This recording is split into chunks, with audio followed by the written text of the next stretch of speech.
قوم لوط، قوم سمود، قوم نوح اور دیگر نبیوں کی واقعات کو اللہ رب العزت ذکر فرمایا، بیان فرمائے ہیں، اور اس بات کی یاد دلایا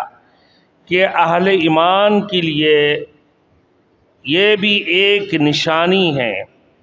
جس طرح اللہ تعالیٰ نے اس دنیا میں نافرمانوں کو سزا دی، ان کو گرفت میں لی ہے، ان کو عذاب دی ہے، اسی طریقے سے Thanks for watching. Don't forget to like, comment, share and subscribe to Maulana Habibullah Rouhani Official. الحمد لله نحمده ونستعينه ونستغفره ونؤمن به ونتوكل عليه ونعوذ بالله من شرور أنفسنا ومن سيئات أعمالنا من يهد الله فلا مضل له ومن يضلله فلا هادي له ونشهد أن لا إله إلا الله ونشهد أن سيدنا ونبينا وشفيعنا وحبيبنا ومولانا محمدا عبده ورسوله أما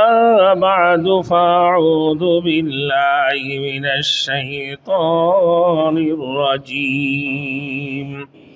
بسم الله الرحمن الرحيم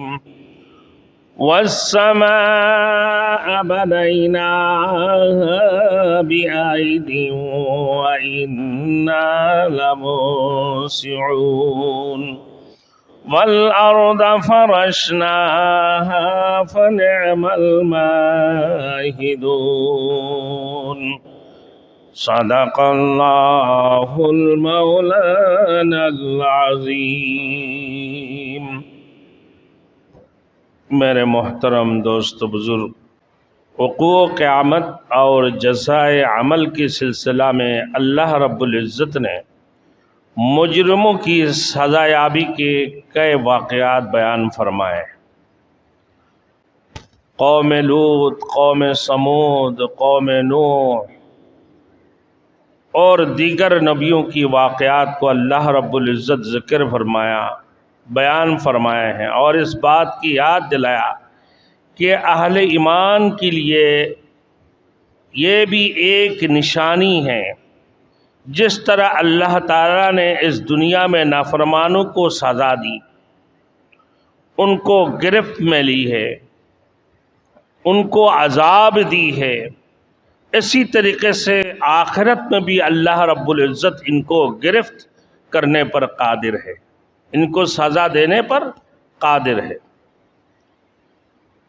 جو لوگ اللہ تعالیٰ کی طرف سے عذاب الہی سے خوف کھاتے ہیں، وہ ایمان لانے